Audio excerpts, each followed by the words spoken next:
Hey guys, welcome back to my YouTube channel. और आज की इस वीडियो में हम एक सॉकेट, 4 स्विचेस, एक इंडिकेटर और एक फैन रेगुलेटर का कनेक्शन करना सीखेंगे, जिसमें से एक स्विच है हमारा सॉकेट का, 2 स्विच हमारे होल्डर के रहेंगे और एक स्विच हमारा फैन रेगुलेटर का रहेगा। तो वायरिंग करने से पहले हम इसके डायग्राम को समझ लेते हैं। तो ये है हमारा सॉकेट। सॉकेट में 3 टर्मिनल होते हैं, एक फेज का टर्मिनल होता है, दूसरा न्यूट्रल का होता है और तीसरा अर्थिंग का टर्मिनल होता है। हमारे स्विचेस में 2-2 टर्मिनल होते हैं, हमारे इंडिकेटर में 2 टर्मिनल होते हैं और वैसे ही हमारे फैन रेगुलेटर में भी 2 टर्मिनल होते हैं। तो चलिए अब हम इसकी वायरिंग करना सीख लेते हैं। तो सबसे पहले हम करेंगे फेज वायरिंग। तो फेज वायरिंग के लिए हमें रेड कलर का वायर ले लेना है और सबसे पहले हम फेज वायर कनेक्ट करेंगे स्विच के नीचे वाले टर्मिनल पर। आगे इसी फेज वायर से हमें चारों स्विचेस के नीचे वाले टर्मिनल को कॉमन बना लेना है। अब हम साथ ही इंडिकेटर की भी वायरिंग कर देते हैं। तो इंडिकेटर के यहाँ पर आपको 2 टर्मिनल दिखाई दे रहे हैं, उसमें से हमें एक टर्मिनल को लेना है और उसे हम इस वाले स्विच के नीचे वाले टर्मिनल पर कनेक्ट कर देंगे। अब हमें सॉकेट की भी फेज वायरिंग कर देनी है। ये वाला जो स्विच है हमारा, ये सॉकेट का है। तो सॉकेट के L वाले टर्मिनल से स्विच के ऊपर वाले टर्मिनल पर हमें एक फेज वायर कनेक्ट कर देना है। अब हमें होल्डर की भी फेज वायरिंग कर लेनी है। तो जो हमारे ये 2 स्विच हैं, ये हमारे दोनों होल्डर्स के हैं। तो स्विच के ऊपर वाले टर्मिनल से हमें एक फेज वायर होल्डर में कनेक्ट कर देना है, यानी कि होल्डर के एक टर्मिनल पर हमें ये फेज वायर कनेक्ट कर देना है। वैसे ही दूसरे वाले होल्डर के साथ भी हमें वायर कनेक्ट कर देना है। अब हमारी फेज वायरिंग रह गई है हमारे फैन की। तो ये वाला जो स्विच है ये हमारे फैन रेगुलेटर का है। तो सबसे पहले हमें इस स्विच के ऊपर वाले टर्मिनल को कनेक्ट कर देना है फैन रेगुलेटर के एक टर्मिनल पर। तो स्विच से फैन रेगुलेटर में हमने एक फेज वायर कनेक्ट कर दिया है। अब हमें फैन रेगुलेटर के दूसरे वाले टर्मिनल पर एक फेज वायर कनेक्ट कर देना है और सीधा हमें फैन के एक टर्मिनल पर कनेक्ट कर देना है। तो फेज वायरिंग हमारी हो गई है। अब हमें कर लेनी है न्यूट्रल वायरिंग। तो न्यूट्रल वायरिंग के लिए हमें ब्लैक कलर का वायर लेना है और सबसे पहले हम कनेक्ट करेंगे सॉकेट के N वाले टर्मिनल पर न्यूट्रल वायर। अब हम सॉकेट के N वाले टर्मिनल से होल्डर्स की भी न्यूट्रल वायरिंग कर देते हैं। यहीं से हम दूसरे वाले होल्डर पे भी न्यूट्रल वायर कनेक्ट कर देते हैं। अब हम फैन की भी न्यूट्रल वायरिंग यहीं से कर देते हैं।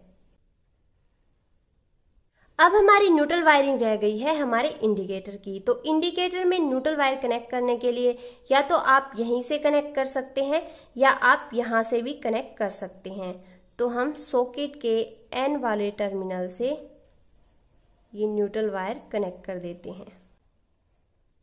तो फेज और न्यूट्रल वायरिंग हमारी हो गई है। अगर आपको इसी बोर्ड में अर्थिंग वायरिंग भी करनी है तो सिर्फ आपको एक ग्रीन कलर का वायर ले लेना है और इसे आप कनेक्ट करेंगे सॉकेट के अर्थिंग वाले पॉइंट पर। तो इस तरीके से हमारी वायरिंग कंप्लीट होती है। आई होप कि आपको ये डायग्राम समझ में आ गया होगा। अगर थोड़ा बहुत रह भी गया है कुछ तो मैं आपको प्रैक्टिकली करके दिखा देती हूँ। तो जैसे मैंने डायग्राम में बताया था सेम उसी तरीके से हमने एक सॉकेट, 4 स्विच, एक इंडिकेटर और एक फैन रेगुलेटर और 2 होल्डर ले लिए हैं। तो सबसे पहले आपको इसके पीछे की साइड आ जाना है। तो पीछे की साइड मैंने आपको बताया था कि सॉकेट में 3 टर्मिनल होते हैं। ये फेज वाला है, ये न्यूट्रल वाला है और ये हमारे स्विचेस के 2-2 टर्मिनल हैं। ये हमारे इंडिकेटर के 2 टर्मिनल हैं और ये हमारे फैन रेगुलेटर के 2 टर्मिनल हैं। तो चलिए अब हम इसकी फेज वायरिंग सबसे पहले कर लेते हैं। तो फेज वायरिंग के लिए हमें चाहिए रेड कलर का वायर और इसे हम कनेक्ट करेंगे स्विच के नीचे वाले टर्मिनल पर। तो यहाँ पर मैंने फेज वायर कनेक्ट कर दिया है। अब हमें इन चारों स्विचेस को फेज वायर से कॉमन बना लेना है।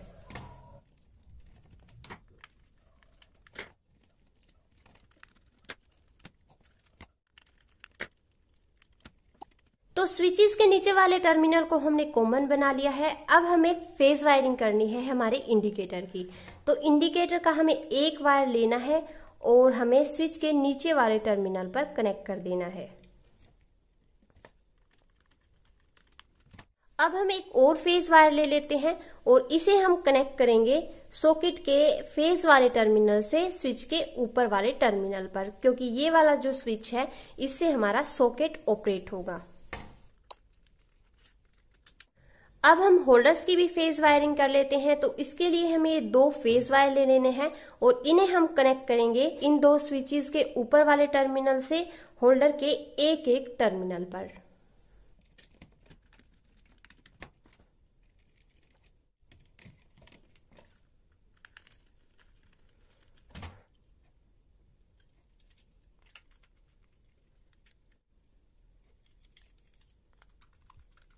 अब हमारी फैन की फेज वायरिंग रह गई है। तो इसके लिए हमें जो हमारे फैन रेगुलेटर में ये 2 वायर आपको दिखाई दे रहे हैं, इसमें से हमें एक वायर लेना है और इस वाले स्विच के ऊपर वाले टर्मिनल पर हमें ये वायर कनेक्ट कर देना है। और जो हमारे फैन रेगुलेटर का ये दूसरा वाला वायर रह गया है, ये हमारा चला जाएगा फैन के फेज वाले टर्मिनल पर। यानी कि फैन में 2 टर्मिनल होते हैं, तो उन दोनों टर्मिनल में से एक टर्मिनल पर हमें ये वायर कनेक्ट कर देना है। मेरे पास फैन अवेलेबल नहीं है तो इस पे मैं टेप लगा के छोड़ दूंगी। तो फेज वायरिंग हमारी कंप्लीट हो गई है। अब हमें कर लेनी है न्यूट्रल वायरिंग। तो न्यूट्रल वायरिंग करने के लिए हमें ये न्यूट्रल वायर ले लेना है, यानी कि ब्लैक कलर का वायर ले लेना है और इसे हम कनेक्ट करेंगे सॉकेट के एन वाले यानी कि न्यूट्रल वाले पॉइंट पर। तो यहाँ पर मैंने न्यूट्रल वायर कनेक्ट कर दिया है। अब हमें एक और न्यूट्रल वायर लेना है होल्डर की न्यूट्रल वायरिंग करने के लिए। तो इस न्यूट्रल वायर को हम पहले तो सॉकेट के न्यूट्रल वाले पॉइंट पर कनेक्ट कर देंगे और फिर इसी वायर को हमें होल्डर के दूसरे वाले टर्मिनल पर कनेक्ट कर देना है।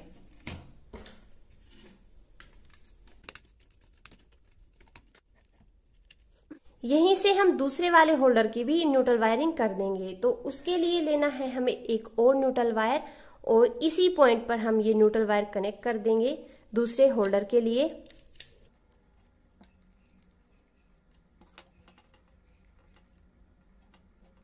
और अब इस वायर को हम इस वाले टर्मिनल पर कनेक्ट कर देंगे।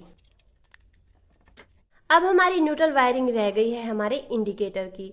तो इंडिकेटर की न्यूट्रल वायरिंग करने के लिए हमें इंडिकेटर पे एक न्यूट्रल वायर कनेक्ट कर लेना है और फिर इसी न्यूट्रल वायर के दूसरे सिरे को हमें या तो सॉकेट के एन वाले टर्मिनल पर कनेक्ट कर देना है या फिर होल्डर के टर्मिनल्स पर कनेक्ट कर देना है जहां पर हमने न्यूट्रल वायरिंग कर रखी है।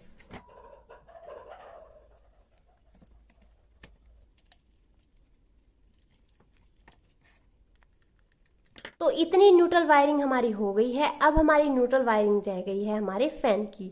तो फैन के लिए फेज वायर तो हमारा ये हो गया और न्यूट्रल वायरिंग के लिए हमें एक न्यूट्रल वायर ले लेना है जो हमारे फैन में जाएगा और इसे हम कनेक्ट करेंगे या तो फिर यहाँ पे सॉकेट के एन वाले टर्मिनल पर या फिर होल्डर में जहां पर हमने न्यूट्रल वायर कनेक्ट कर रखा है। यानी न्यूट्रल वाले पॉइंट पर से हमें फैन की भी न्यूट्रल वायरिंग कर देनी है। तो मैंने आपको फैन की वायरिंग भी समझा दी है और आई होप कि आप ये वायरिंग आसानी से कर लेंगे। अब हम इसे टेस्ट कर लेते हैं। तो टेस्टिंग के लिए हम जो हमारे होल्डर हैं इनमें हम बल्ब लगा लेंगे। तो अब हम इसे टेस्ट कर लेते हैं। तो टेस्टिंग के लिए जो हमारे फेज और न्यूट्रल है इन्हें हम मेन सप्लाई में लगा देते हैं। तो गाइज आप देख सकते हैं हमारे बोर्ड में पावर आ गई है। ये वाला स्विच है हमारे सॉकेट का, इससे हम सॉकेट को ऑन ऑफ कर सकते हैं और ये वाला स्विच है हमारे इस वाले होल्डर का और ये वाला स्विच है हमारे इस वाले होल्डर का और जो ये वाला स्विच है ये स्विच है हमारे फैन रेगुलेटर का। तो इस तरीके से आप इस वाले बोर्ड की वायरिंग करना घर पे ही आसानी से सीख सकते हैं। वीडियो अच्छी लगी है तो लाइक करें। अगर आपका कोई क्वेश्चन या सजेशन है तो कमेंट बॉक्स में कमेंट करें। मिलते हैं नेक्स्ट वीडियो में किसी और टॉपिक के साथ। तब तक के लिए bye bye and take care.